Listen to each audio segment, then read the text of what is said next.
Commissioner polytechnic காலேஜோட staff members எல்லாருமே. எங்களுடைய காலேஜ் வந்து கவர்மெண்ட் எய்டட் இன்ஸ்டிடியூஷன் சார், அரசு உதவிக்கும் பாலிடெக்னிக்கில்.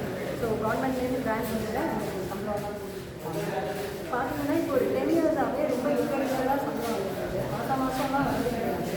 ஒரு 4 மந்த்ஸ்க்கு ஒரு 3 மந்த்ஸ்க்கு ஒரு 5 மந்த்ஸ்க்கு ஒரு தடவை இஷ்டத்துக்கு தான் வந்துட்டுருக்கு.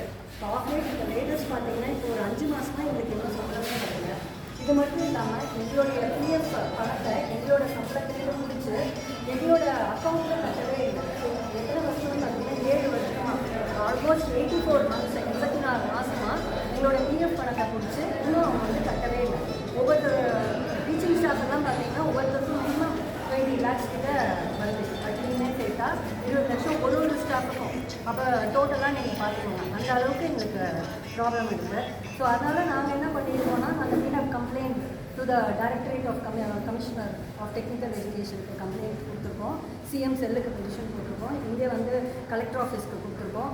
எல்லா இடத்துலையுமே நாங்கள் கொடுத்துருக்கோம். ஆனால் இன்னும் எங்களுக்கு எதுவுமே எடுக்கலை.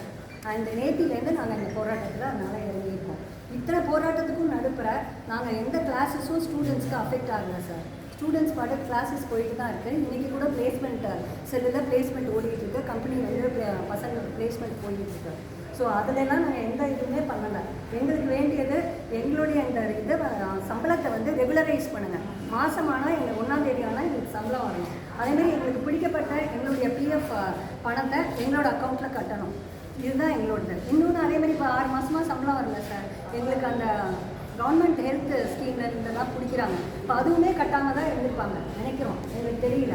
ஸோ இந்த கட்டாட்டி இப்போ நானே ஒரு ஹார்ட் பேஷண்ட் தான் சார். சப்போஸ் எனக்கே ஒன்று ஆச்சுன்னா இந்த ஹெல்த் இன்சூரன்ஸ்லாம் எனக்கு எந்த ஹெல்ப் பண்ணுவோம்? இதை கட்டலைன்னு வச்சுக்கோங்களேன், அது கட்டாயிடுது. ரெகுலராக கட்டினா மட்டும்தான் அதுலேருந்து நம்ம எந்த பலனுமே இது பண்ண முடியும்.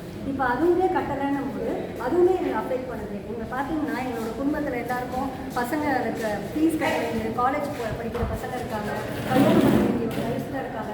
எங்களுக்கு மெடிக்கல் எக்ஸ்பென்சஸ் ஆகுது, எல்லாமே அஃபெக்ட் ஆகிடுது சார். ரொம்ப டோட்டலி எங்களால் வெளியில் எதுவுமே சொல்ல முடியாமல் மெல்ல முடியாமல் உட்காந்துருக்கோம்.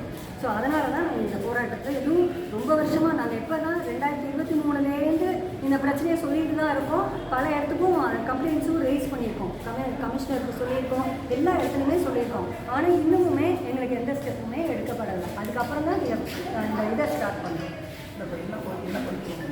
எங்களுக்கு அதான் சார், எங்களுக்கு எங்களோட சம்பளத்தை ரெகுலரைஸ் பண்ணணும். ப்ளஸ் எங்களோட பிஎஃப்பை பிடிச்சதெல்லாம் கட்டி இனிமேல் எல்லாம் ரெகுலராக நடக்கணும். இந்த மாதிரி நடந்ததுன்னா ஸ்டூடெண்ட்ஸுக்கும் எங்களோட இது போய் சேரணும் இல்லைங்களா? நாங்கள் அந்த அளவுக்கு பார்த்துட்டு இருக்கோம். எங்களுக்கு இந்த இது செட்டில் ஆகிற வரைக்கும் நாங்கள் போராட்டத்தில் விலக மாட்டோம். இப்போ எவ்வளோ பேருக்கு எவ்வளோ பணம் மொத்தமாக கட்ட வேண்டியது?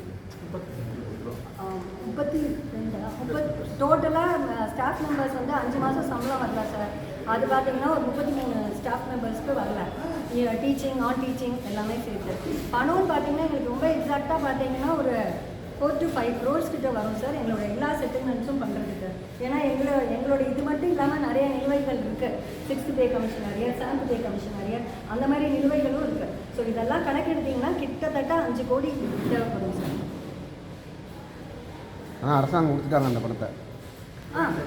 கிராண்ட் தான் ரோட்லேருந்து வந்துடுதே சார், கொடுத்துட்டேன்னு சொல்லிட்டாங்க. அட்வான்ஸ் கிராண்டே பணம் வர்றதுதான் அது மட்டும் அரசாங்கத்தில் இந்த பணத்தை யார் எடுத்துட்டா என்னன்னு சொல்லி ஓகே. அரசாங்கத்திலேருந்து வர வேண்டிய கிராண்டு 3 மாதத்துக்கு ஒரு தடவை அட்வான்ஸ் கிராண்ட் இருக்குது, அதெல்லாம் வந்துட்டு தான். அதுக்கு எதுவும் இல்லை. ஆனால் கிட்டத்தட்ட 2 வருஷமும் வந்து இயக்குனரை கற்றுக்கணும். நாங்கள் வந்து தொழில்நுட்ப கல்வி இயக்குனர் கீழே வேலை பார்க்குறோம். அவங்கள்ட்ட பல முறை புகார் அளிக்கும், மேலும் சிஎம் செல்லுக்கு பல முறை புகார் அளிக்கும், கலெக்டரேட்டுக்கு புகார் அளிக்கும். இதுவரைக்கும் எந்த நடவடிக்கையும் எடுக்கப்படவில்லை. மிகுந்த மனவேதனை அளிக்கிறது. சம்பளம் வராத பிரச்சனையை வந்து அரசாங்கம் அணுகுவது மிகவும் வருத்தமாக இருக்குது. ஓய்வு பெற்றவங்களுக்கு ஓய்வு பெற்ற